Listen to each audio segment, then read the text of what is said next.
Assalamualaikum warahmatullahi wabarakatuh. Alhamdulillah, segala puji bagi Allah Jalla Jalaluh, alladzi bi ni'matihi tatimmus shalihat, yang karena nikmatnya kebaikan-kebaikan menjadi sempurna. Kita bersyukur kepada Allah bisa memulai kajian offline kembali, walaupun dengan segala keterbatasannya. Ana udah capek kajian online terus, nggak pernah ngelihat orang kita kajian online itu, hanya ngelihat kamera, ngelihat tim yang ada di studio. Tapi hari ini ana benar-benar berbahagia, semoga Allah menyempurnakan nikmatnya buat kita, mengusir ini wabah dan menjadikan umat Islam khususnya bisa mengambil pelajaran dari apa yang sudah terjadi. Bahwa apa yang ada di tangan kita, apa yang kita merasa memilikinya, pada hakikatnya adalah milik Allah Subhanahu wa ta'ala. Sehingga kalau Allah mau ambil, Allah hanya tinggal mengatakan kun fayakun. Ana masih ingat kejadian awal COVID-19 ini. Waktu itu ana berada di Palestina. Tahu-tahu ada berita nggak boleh masuk Mekah sama Madinah. Jemaah kita belum melaksanakan umrah, tapi ternyata wa Madinah, tetap kita ke Madinah. Tapi Allah berkata lain. Kita pun pulang ke tanah air. Dan ternyata COVID berkepanjangan sampai akhirnya haji pun ditiadakan. Bayangkan. Ini benar-benar peristiwa yang sangat langka terjadi. Tapi kalau Allah mau, terjadi. 200.000 lebih jemaah haji Indonesia yang seharusnya hari ini biasanya tanggal 3 Dzulhijjah itu terakhir jemaah haji masuk ke Arab Saudi. Karena setelah itu close, bandara sudah nggak ada lagi penerbangan haji. Hari ini kita masuk tanggal 7 Dzulhijjah. Mereka harus siap di rumah menunggu ketentuan Allah yang lain. Maka kembali kita bersyukur kepada Allah Subhanahu wa ta'ala karena kita bisa kajian offline lagi. Semoga ini menjadi pertanda baik ke depannya, kita bisa kajian lebih khidmat lagi. Allahumma salli wa sallim ala sayyidina Muhammadin wa ala alihi wa ashabihi ajma'in. Ya Allah, semoga salawat, salam senantiasa Engkau curahkan untuk hamba kekasih-Mu, untuk baginda Nabi kita Muhammad alaihi salatu wassalam, untuk keluarga beliau, untuk istri-istri beliau, untuk putra-putri beliau, dan untuk seluruh sahabat Nabi. Semoga Allah meridai kita bersama mereka. Amma ba'd. Jamaah rahimakumullah. Sekedar mengingatkan, besok tanggal 7 Dzulhijjah, Rabu tanggal 8, Kamis tanggal 9, Jumat insyaallah, Idul Adha tanggal 10 Dzulhijjah. Perbanyak di hari-hari ini yang masih tersiksa, beramal saleh. Apa saja yang saja. Karena semangat umat Islam untuk beramal soleh di 10 awal Dzulhijjah ini tidak seperti semangat mereka di bulan Ramadan. Di bulan Ramadan kita menyaksikan semangat itu. Di mana-mana orang baca Quran, ya, Masya Allah. Salat malam. Tapi di 10 awal Dzulhijjah sepertinya tidak ada perubahan sikap, perubahan semangat. Ini yang Anda lihat ya, mungkin Anda salah melihat. Tapi kalau Anda melihat di sekitar kita, nggak seperti suasana Ramadan. Padahal 10 awal Dzulhijjah ini, kata Nabi alaihi salatu wassalam, a'zamul ayyam indallah, hari-hari yang paling agung di sisi Allah Azza wa Jalla adalah 10 awal Dzulhijjah. Dan beramal di dalamnya lebih Allah cintai daripada beramal di hari-hari lainnya. Tapi sayangnya, apa informasi ini yang belum sampai ke kebanyakan umat Islam? Atau memang ya sebagian tahu tapi malas untuk beramal. Puasa, besok puasa yang bisa puasa. Besok puasa, hari Selasa, Rebu puasa juga, Kamis puasa Arafah. Tapi kalau mau puasa Arafah aja enggak apa-apa. Enggak mau puasa pun enggak dosa. Kalau bicara kebebasan dalam beribadah kepada Allah SWT, antum mau puasa, antum enggak mau puasa, tafadhol.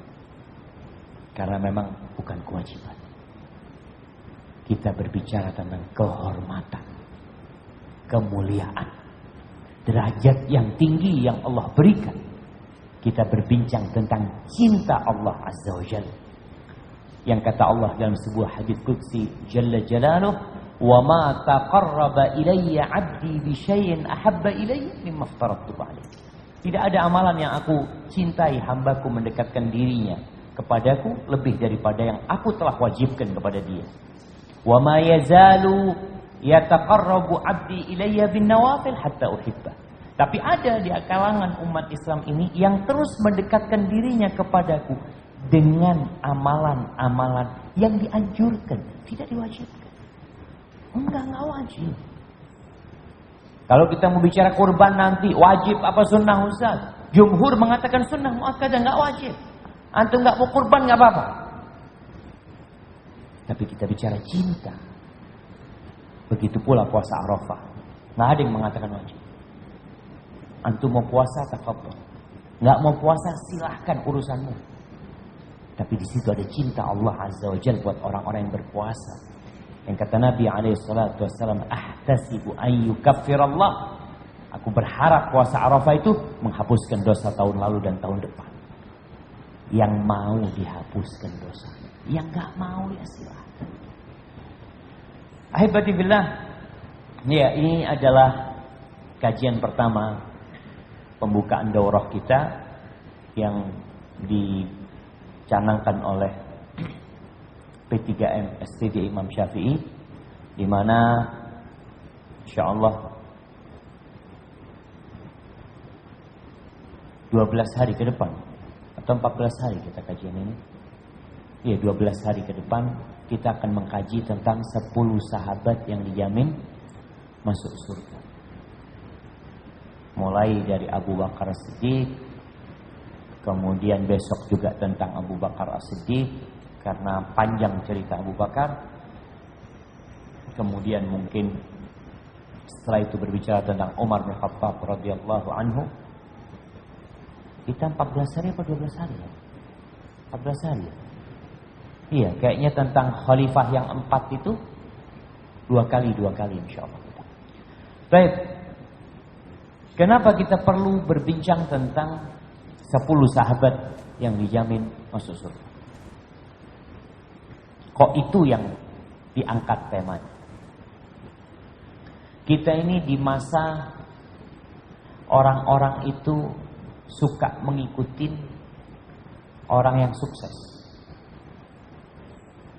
Baik sukses dalam urusan ekonomi, atau sukses dalam urusan pendidikan, sukses dalam olahraga, sukses dalam keartisannya, apa? Oleh karena itu kita melihat popularitas itu menjadi ajang mencari fulus akhirnya. Dan manusia suka mengikuti orang-orang yang terkenal. Sedangkan ada 10 sahabat yang sangat terkenal sekali. 10 sahabat ini bukan hanya terkenal di bumi, tapi mereka juga terkenal di langit. Itu 10 sahabat yang dijamin masuk surga ini, kebanyakan umat Islam nggak ngerti. Maka yang ana minta kepada tim dari Lorong Faradisa nanti untuk membuat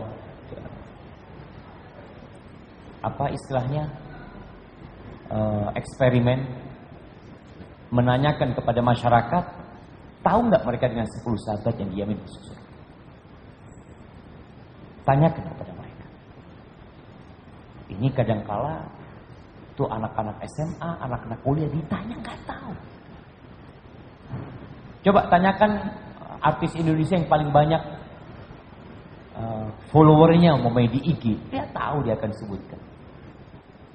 Mungkin YouTuber paling terkenal di Indonesia, dia akan sebut. Tapi 10 sahabat yang dijamin masuk surga, kadangkala nggak tahu. Ada yang ditanya, Nabi Muhammad dilahirkan di mana? Di Madinah. Subhanallah, informasi-informasi yang sebenarnya sangat sederhana sekali, tapi banyak yang nggak tahu. Baik, kembali kepada Abu Bakar. Abu Bakar adalah khalifah yang pertama, yang insya Allah besok Ustadz Ahmad akan berbicara tentang Abu Bakar As-Siddiq setelah meninggalnya Rasulullah SAW. Hari ini kita akan menyampaikan, atau tepatnya anak akan membacakan beberapa keutamaan Abu Bakar As-Siddiq dan cuplikan-cuplikan dari peran dia di dalam agama Allah ini sampai meninggalnya Rasulullah SAW. Adapun namanya, siapa namanya Abu Bakar? Ya jelas, Abu itu bukan nama. Abu itu kunyah. Dan kunyah itu subhanallah ternyata dipakai di Indonesia. Sampai hari ini dipakai nggak kunyah di Indonesia? Pak Syamsul, Pak Beni, ternyata bukan namanya dia, namanya anaknya Beni. Sampai di belakang sini ada tukang jahit kita itu Pak Beni namanya. Itu ternyata Beni namanya anak. Jadi kunyah itu ternyata dipakai. Baik, namanya Abu Bakar Abdullah bin Utsman At-Taimi. Dia dari kabilah At-Taimi. Nasabnya bertemu dengan nasabnya Nabi alaihi salatu wassalam di kakek Nabi yang keenam, Murrah ibn Ka'ab. Jadi Abu Bakar ini Abdullah bin Utsman bin Amir bin Amr bin Ka'ab bin Sa'ad bin Taim bin Murrah. Jadi ketemu sama nasabnya Nabi di Murrah bin Ka'ab.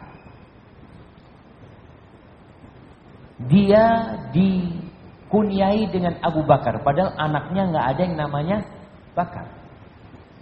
Jadi kunyah itu kadang-kala nggak harus dengan namanya anak, tapi dengan sesuatu sifat yang diharapkan dia seperti itu.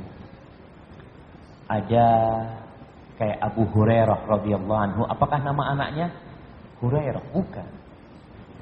Bakar ini artinya, apa artinya Bakar jemaah? Siapa yang tahu?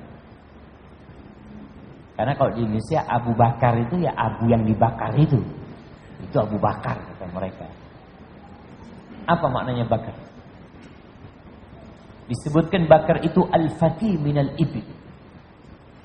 Onta yang muda yang kuat. Jadi al-fati minal ibil, artinya ada onta-onta yang gagah perkasa itu, yang masih muda, itu disebut Bakar. Bahkan ada kabilah di bangsa Arab itu namanya Bakar, kabilah Bakar.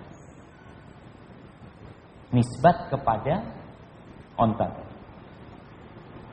Enggak aneh sih di Arab itu memberikan gelar-gelar dengan nama binatang. Ya, seperti paman Nabi, siapa namanya? Abbas. Artinya singa Abbas. Ada Haidar yang juga sama.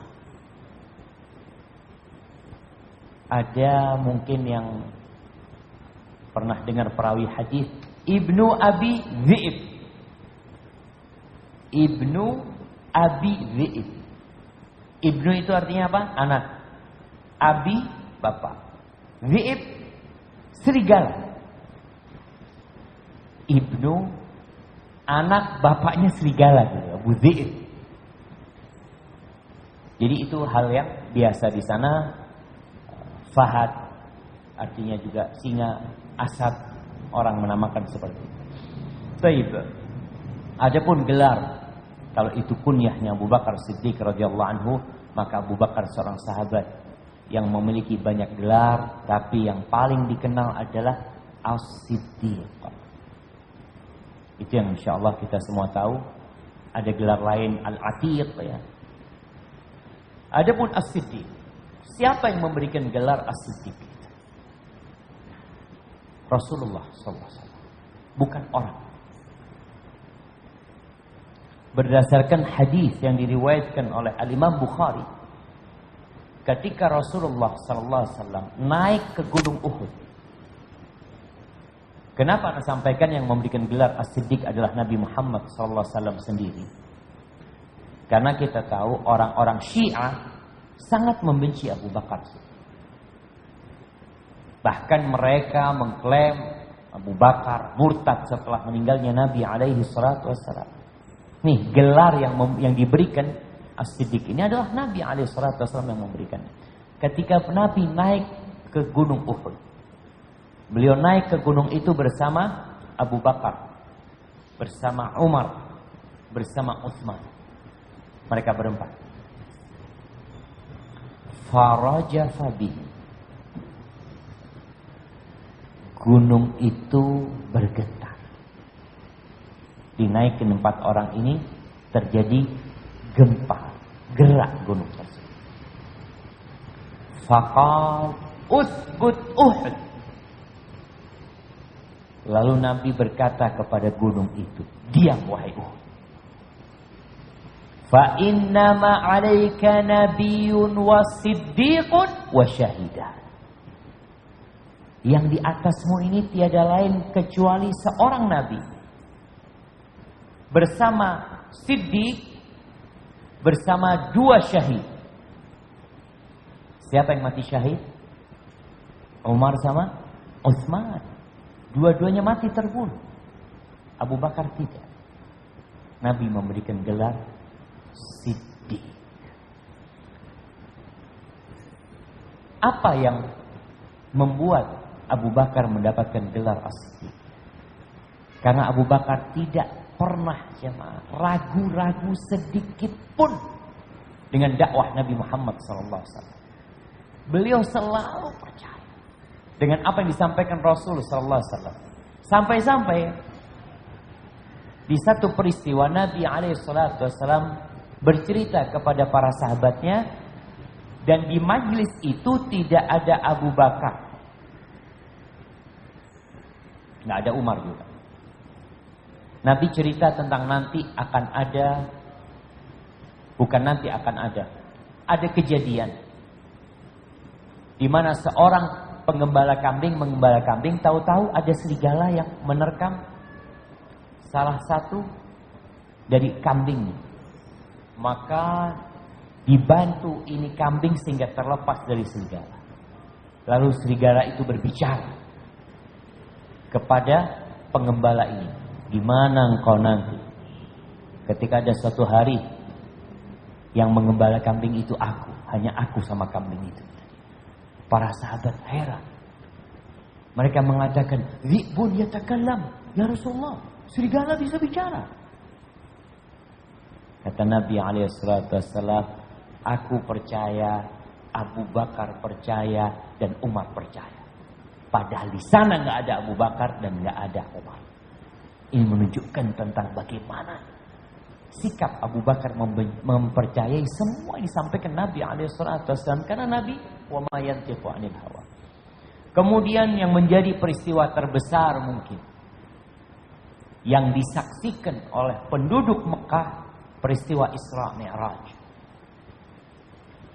Bagaimana Abu Jahal ketika mendapatkan informasi bahwa Nabi SAW melakukan perjalanan dari Mekah ke Masjidil Aqsa, lalu beliau sudah balik lagi ke kota Mekah di pagi harinya, Abu Jahal berusaha memprovokasi umat.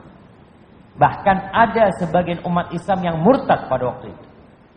Lalu setelah itu Abu Jahal berangkat menuju ke tempatnya Abu Bakar As-Siddiq radhiyallahu anhu. Lalu dikasih tahu sama mereka, engkau tahu sahibmu, kawanmu ini mengaku dia telah melakukan perjalanan ke Masjid Aqsa, lalu paginya udah sampai ke sini. Apa kata Abu Bakar? Kalau dia mengatakan itu, la in qala dzalika faqad shadaq. Kalau dia mengatakan itu berarti benar. Apa kata mereka? Abu Bakar, kau percaya, kata dia. Ini perjalanan ke Aqsa ini butuh 1 bulan. Dia semalam udah nyampe. Paginya udah di sini. Kata Abu Bakar Siddiq, inni la usaddiquhu fima huwa ab'ad min dzalik. Aku benar-benar mempercayai dia dengan sesuatu yang lebih jauh dari sekedar ke Masjidil Aqsa, lebih jauh dari itu. Usaddiquhu bi khabiris sama fi ghadwatin aw rawha. Aku percaya dengan berita yang datang dari langit, yang datangnya pagi dan petang. Kok cuma ke Aqsa, ke langit sana? Anda percaya? Oleh karena itu Abu Bakar disebut As-Siddiq. Dan telah terjadi ijma.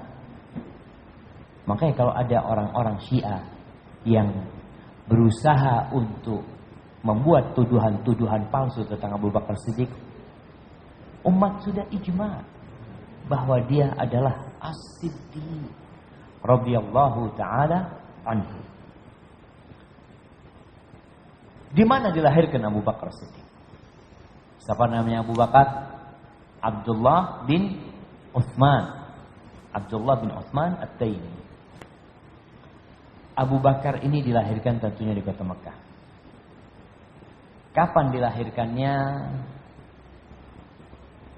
Kira-kira 2 tahun lebih setelah peristiwa Perang Gajah. Kalau Nabi SAW dilahirkan pada waktu pasukan Gajah datang, Abu Bakar dilahirkan mungkin 2 tahun setengah. Ada yang mengatakan 2 tahun setengah, ada yang 2 tahun berapa bulan. Yang jelas Abu Bakar lebih muda dari Nabi Muhammad SAW 2 tahun setengah. Seperti itu. Kemudian kalau bicara perawakan Abu Bakar As-Siddiq, disebutkan Abu Bakar itu putih, kurus, khafiful aridain. Brewoknya itu tipis. Kan ada orang yang lebat, ini tipis. Tipis bukan karena dipotong, jemaah. Ya memang ada orang yang tipis. Kemudian beliau mancung karena kurusnya Abu Bakar ini, sampai kalau pakai sarung itu sering melorot. Radhiyallahu taala anhu, beliau merubah putih ubannya itu dengan hina dan katam. Hina kita tahu, henna, pacar yang warnanya agak kemerahan. Katam itu sejenis daun. Jadi kalau antum berangkat ke Mekah nanti, semoga semuanya berangkat haji, antum cari ada namanya katam. Daun yang sudah ditumbuk kering itu kalau dibuat untuk menyemir rambut, biasanya warnanya coklat kehitam-hitaman. Jadi seperti itu Abu Bakar menyemir rambutnya. Ini ketika beliau tua radhiyallahu taala. Adapun keluarga Abu Bakar Siddiq, Masya Allah. Jadi tidak diketahui yang bapak, ibu, anak, cucunya itu sahabat, kecuali keluarganya Abu Bakar Siddiq radhiyallahu anhu. Walaupun memang bapaknya itu baru masuk Islam ketika penaklukan kota Mekah. Utsman Abu Quhafa itu baru masuk Islam ketika penaklukan kota Mekah. Dibawa sama Abu Bakar Siddiq banyak. Orang-orang yang sepuh jemaah, ketika melihat pergulatan antara atau pertentangan antara Islam dengan kekufuran itu, mereka masih menunggu-nunggu Mereka nggak masuk Islam karena sudah tua. Dia sudah biasa dengan tradisi dan budaya mereka. Mereka nunggu. Kalau menang, berarti benar nih Islam. Dan ketika Allah berikan kemenangan kepada umat Islam, maka banyak orang yang masuk Islam. Salah satunya bapaknya Abu Bakar Siddiq radhiyallahu anhu. Dibawa sama Abu Bakar. Rambutnya udah putih semua ya. Kemudian dia menyatakan keislaman. Adapun ibunya Abu Bakar yang dikenal dengan Ummul Khair ya. Nah, adapun nama ibunya itu Salma binti Sakhr, dikenal dengan Ummul Khair. Dia masuk Islam di awal. Jadi pernah satu kejadian ketika Nabi SAW mulai dakwah terang-terangan. Suatu hari Abu Bakar maksa untuk menyampaikan agama Allah ini, untuk pidato di depan orang-orang Quraisy. Akhirnya diperbolehkan sama Nabi SAW. Namun berakibat fatal. Abu Bakar dipukulin sama orang-orang Quraisy sampai gak kelihatan hidung dari mulutnya. Umayyah bin Khalaf itu bawa sandal ya sampai dipukulkan ke wajahnya Abu Bakar Siddiq. Qabilah Bani Taim datang belain Abu Bakar, dibawa pulang Abu Bakar ke rumahnya. Sampai ketika siuman, Abu Bakar tanya, "Kaifa Rasulullah SAW?" Gimana kondisi Rasul SAW? Itu kaumnya marah-marah. Engkau gara-gara dia sampai seperti ini engkau. Akhirnya ditinggal sama ibunya. Ketika bersama ibunya, tanya Abu Bakar sama ibunya. Ummah katanya, bunda kata dia. Aku minta tolong. Tolong cari kabar tentang Nabi Muhammad SAW. Kata ibunya, aku nggak tahu. Dia itu di mana tempatnya? Kata ibu. Coba engkau berangkat ke rumahnya Ummu Jamil binti Khattab, adiknya Umar bin Khattab. Engkau berangkat ke sana. Fatimah binti Khattab. Engkau berangkat ke sana. Coba tanyakan kepada dia. Berangkatlah ke rumahnya Fatimah. Tanya ke dia. Kondisinya memang disembunyikan Nabi SAW. Kata Fatimah, aku nggak tahu kata dia. Dia di mana? Kalau gitu, engkau datang ke rumahku, katanya ibunya Abu Bakar. Berangkatlah. Sampai ke rumahnya Abu Bakar, ditanya sama Abu Bakar, "Kaifa Rasulullah SAW?" Kata Fatimah, "Ummuka tasma'una." Ibumu dengar loh kalau aku ngomong. Artinya kan ini rahasia. Ma alaiki min, enggak apa-apa. Engkau ceritakan. Kata Fatimah, "Salimun saleh." Nabi dalam kondisi selamat dan baik.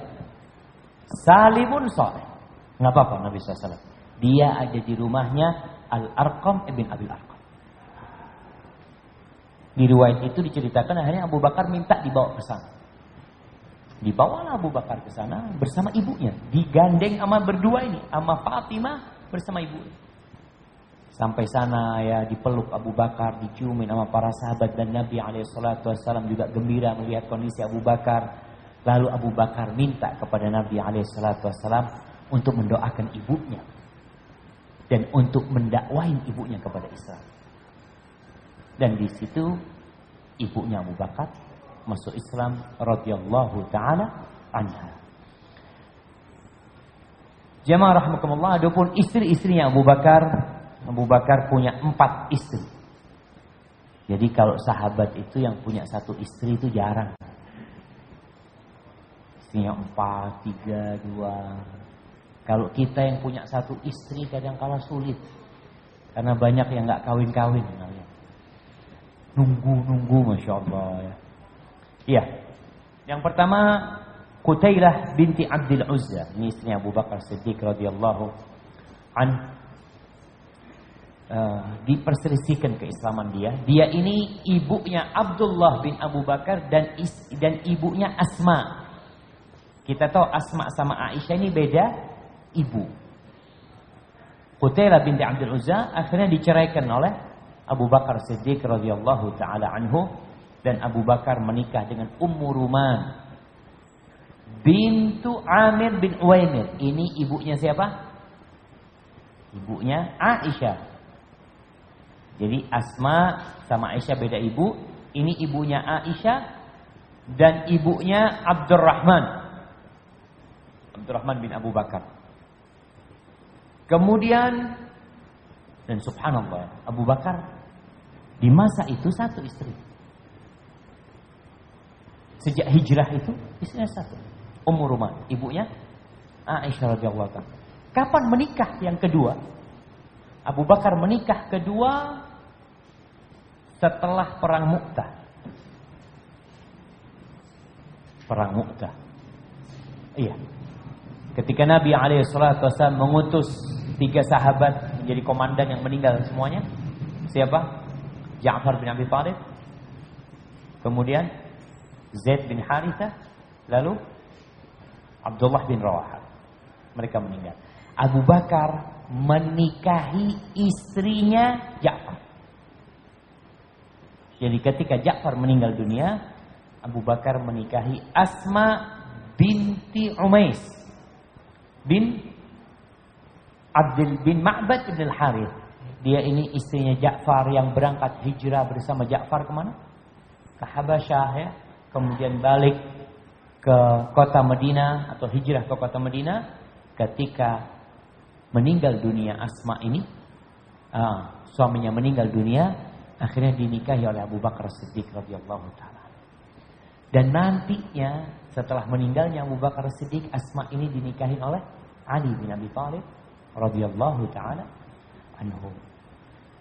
Jadi menikah lagi udah, dan insya Allah setelah meninggalnya Ummu Rumah menikah sama Asma. Lalu menikah lagi bersama Habibah binti Kharijah Al-Ansariyah. Jadi yang 3 dari Quraisy, yang keempat itu dari Ansar, dari kalangan Ansar. Adapun anak-anaknya Abu Bakar, anaknya Abu Bakar itu Abdurrahman, Abdullah, Muhammad bin Abu Bakar. Ini yang dari Asma binti Umais, yang perempuan. Jadi 3 perempuan, 3 laki. Masya Allah jemaah. Anaknya Abu Bakar 3 perempuan, 3 laki. Yang perempuan siapa? Asma, Aisyah. Siapa lagi? Ada satu lagi namanya Ummu Kalsum. Tapi Ummu Kalsum ini lahir setelah meninggalnya Abu Bakar Siddiq. Jadi ketika Abu Bakar mau meninggal dunia, bukan ngomong sama Aisyah tentang pembagian warisan itu. Abu Bakar mengatakan, innama huwa akhawaki wa ukhtaki. Ingat di situ ada 2 saudaramu dan 2 saudarimu. Nah,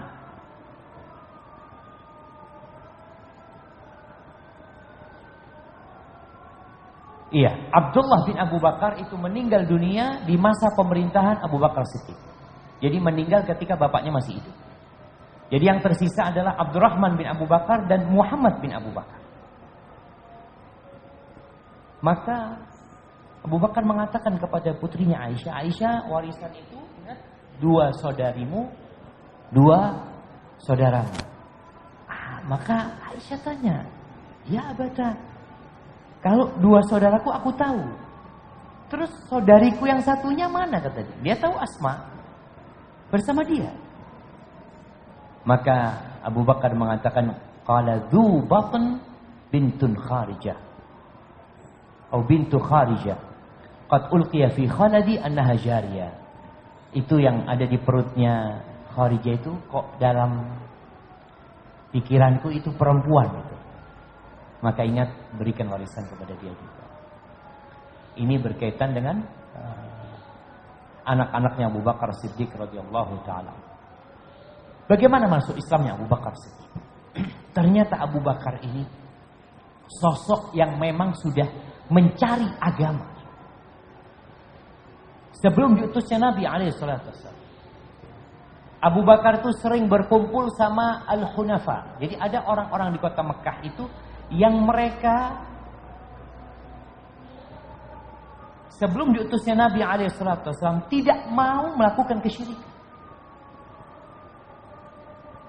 Seperti Waraqah bin Naufal, Qus ibn Sa'idah.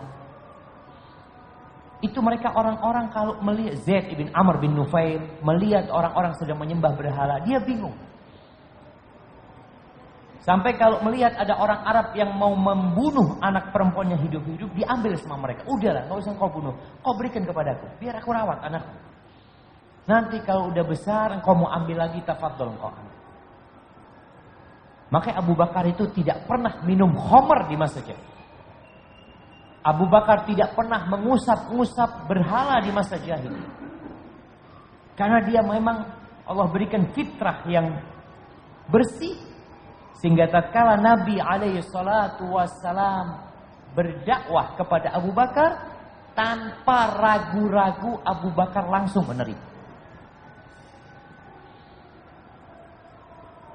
Kesiapan hati seseorang menerima kebenaran itu memudahkan dia untuk menjemput hidayah.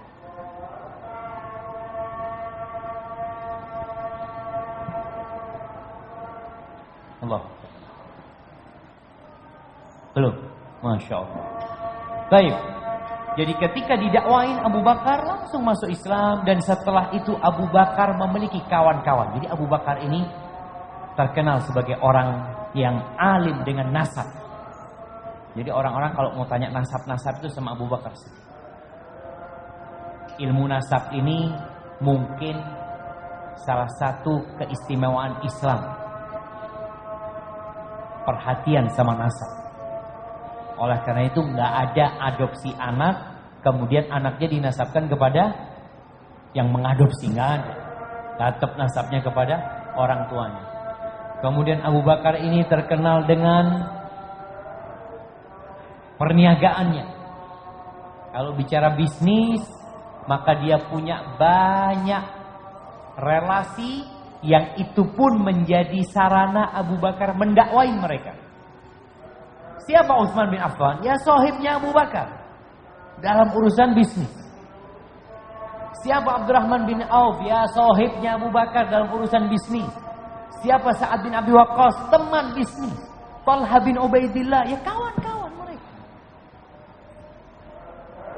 Dan ini penting jemaah.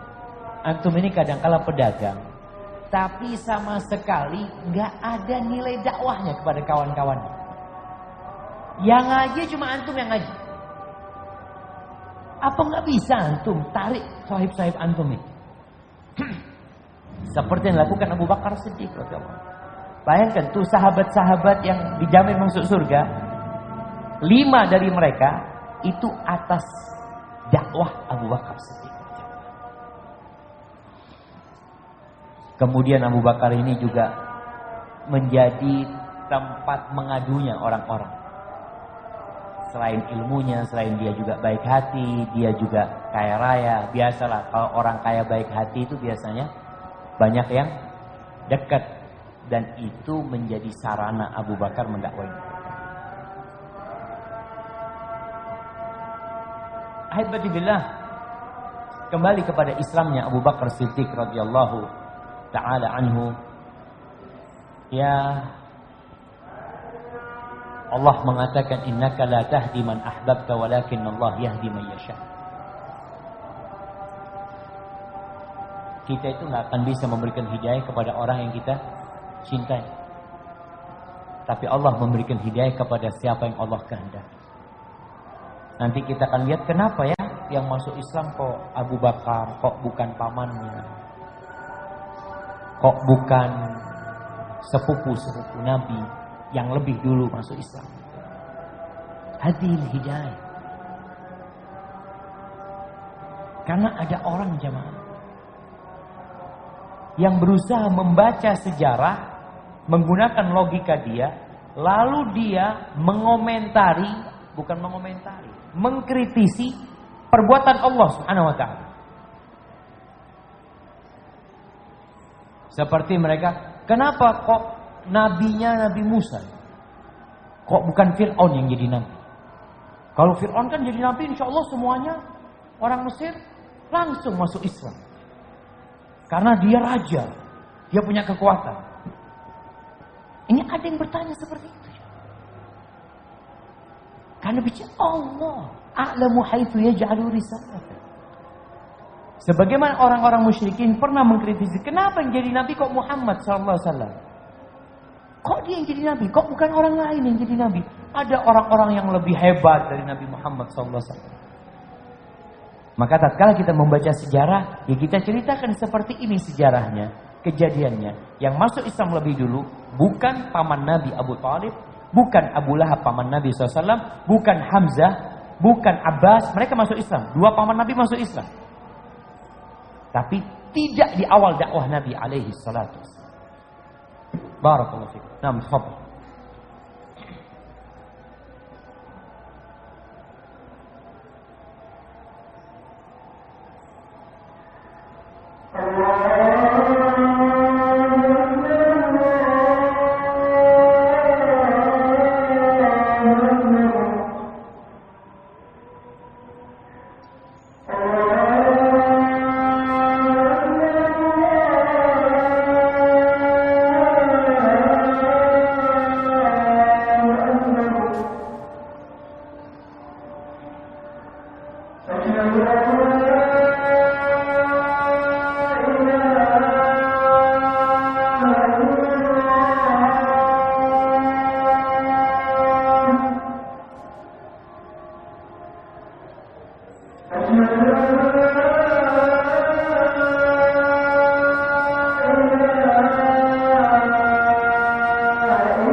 Allahumma salli wa sallim ala nabiyyina Muhammad. Jamaah rahimakumullah. Kembali kepada peran Abu Bakar Siddiq radhiyallahu anhu dalam dakwah. Kalau bicara bagaimana Abu Bakar menggelontorkan uangnya untuk menyelamatkan orang-orang yang masuk Islam, membebaskan budak-budak seperti Bilal bin Rabah, ya. Kemudian ada Zinnira. Itu kita udah dengar.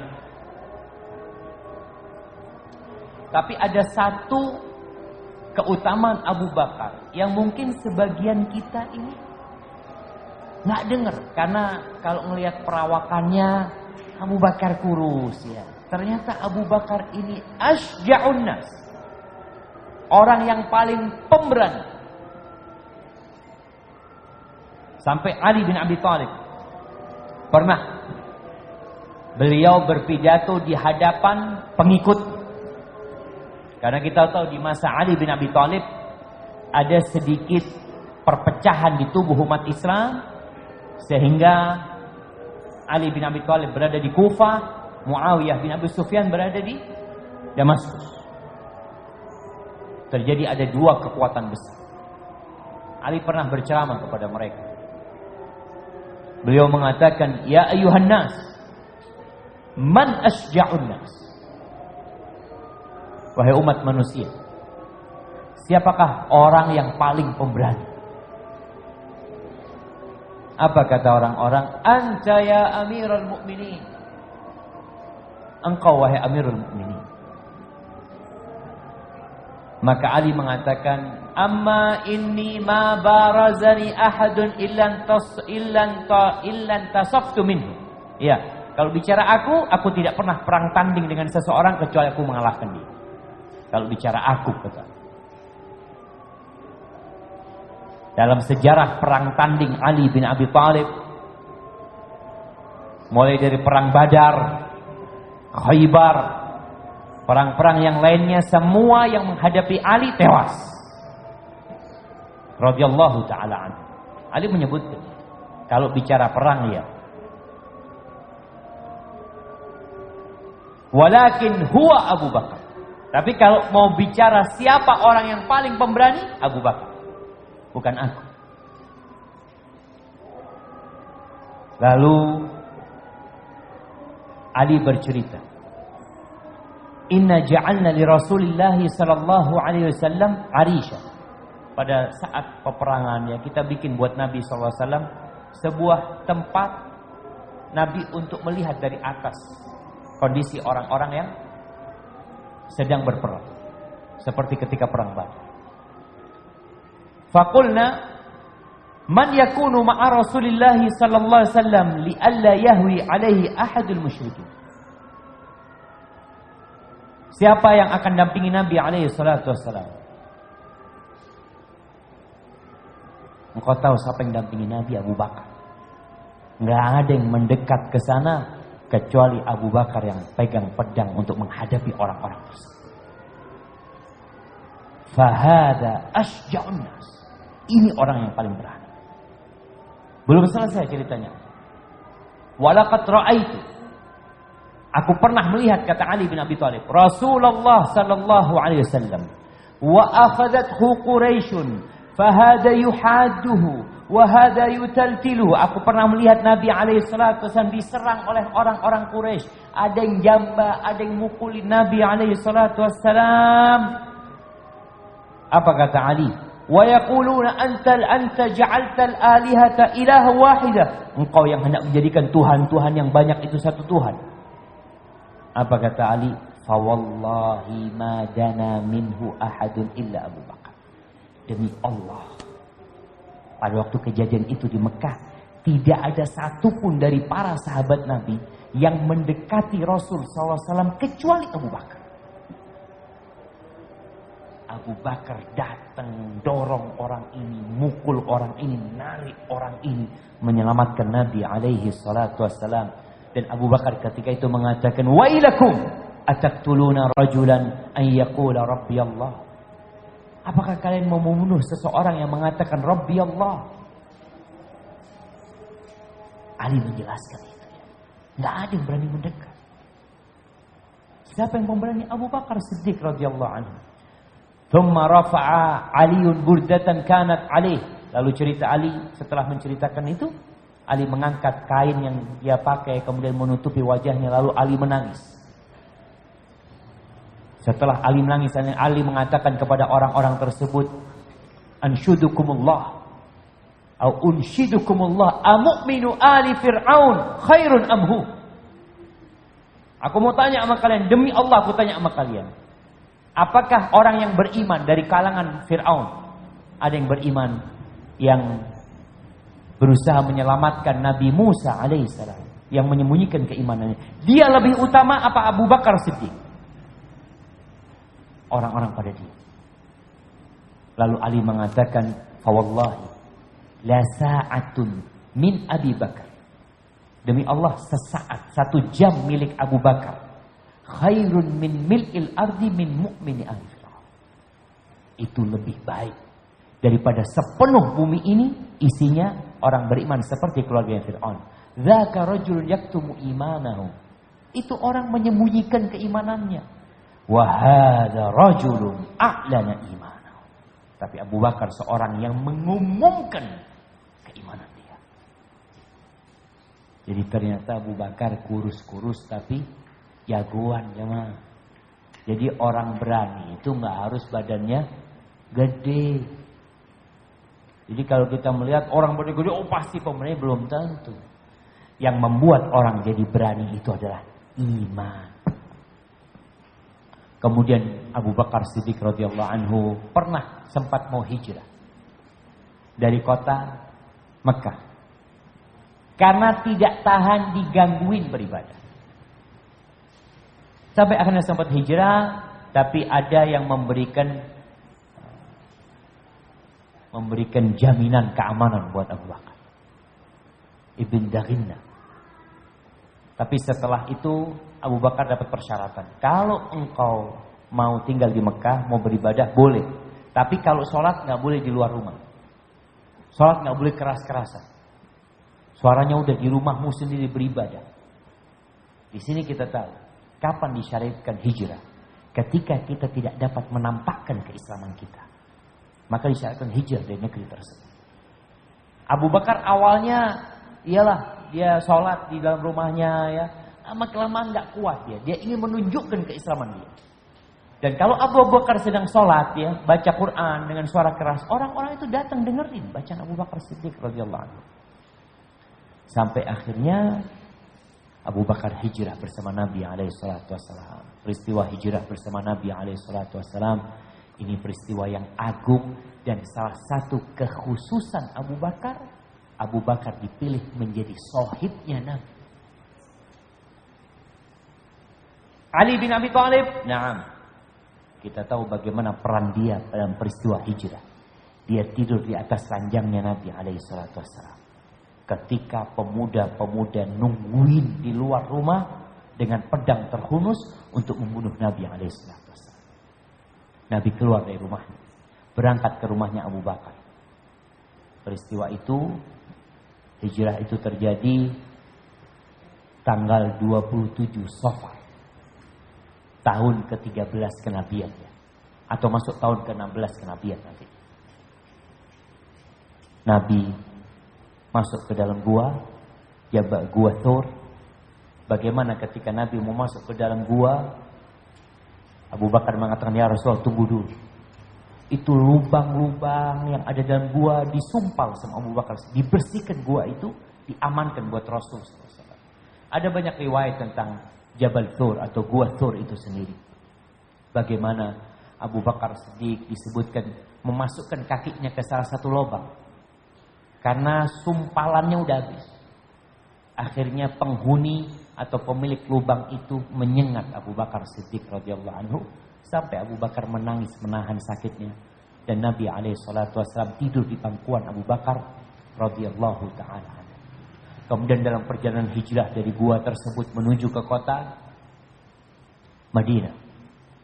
Abu Bakar itu sekali-kali ada di depan Nabi alaihissalam. Sekali-kali beliau di belakang Nabi alaihissalam. Sampai Nabi bingung, kenapa Abu Bakar Siddiq radhiyallahu anhu? Sikapmu ini kok membingungkan. Sekali-kali di belakang, sekali di depan. Abu Bakar mengatakan, ya Rasulullah, idza tadzakkartur rasul. Kalau aku mengingat engkau sedang diintai. Artinya ada yang mengintaimu, yang ingin membunuh. Maka aku maju ke depan. Kalau perasaan Abu Bakar gak enak, di depan ada yang ngintai, maka aku maju ke depan. Sadri duna sadri. Kalau harus ada anak panah yang menuju ke arahmu, maka dadaku terlebih dahulu sebelum dadamu. Wa idza tadzakkartu talab. Kalau aku ingat engkau sedang diburu, ada yang mengejarmu, maka aku berada di belakang. Kalau memang ada yang hendak menyerangmu, maka punggungku dahulu sebelum punggungmu. Itu cintanya Abu Bakar kepada Nabi alaihissalam. Sampai perjalanan hijrah itu istirahat di tengah jalan.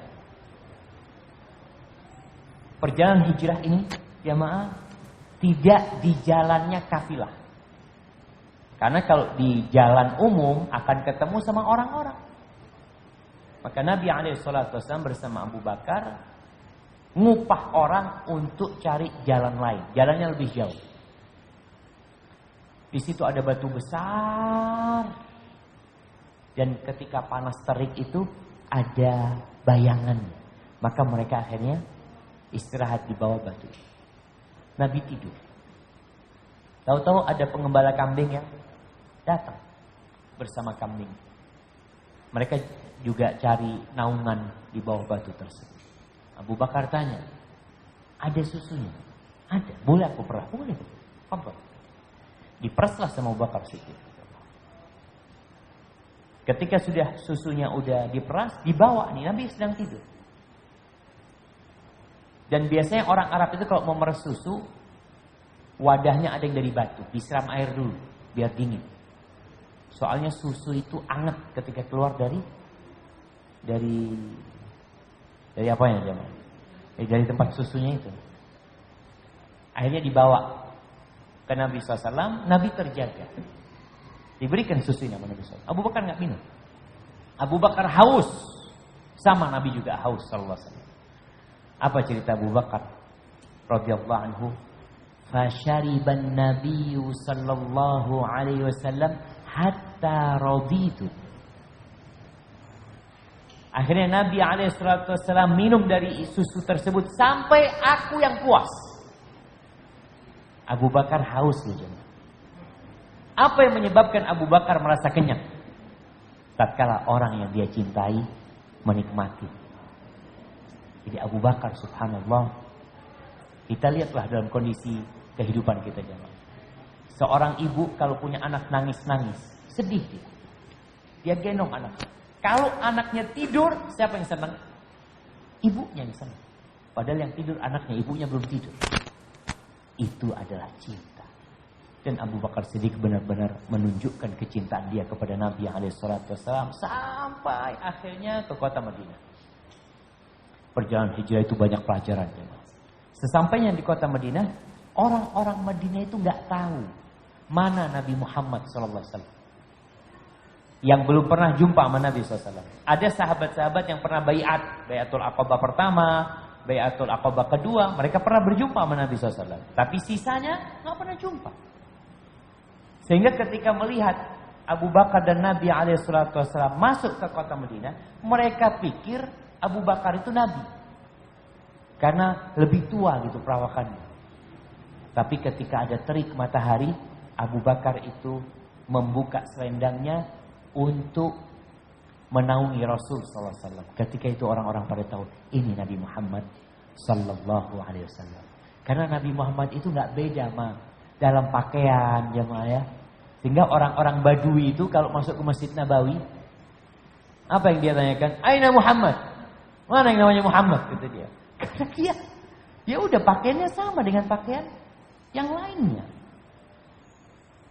Akhirnya Abu Bakar Siddiq radhiyallahu ta'ala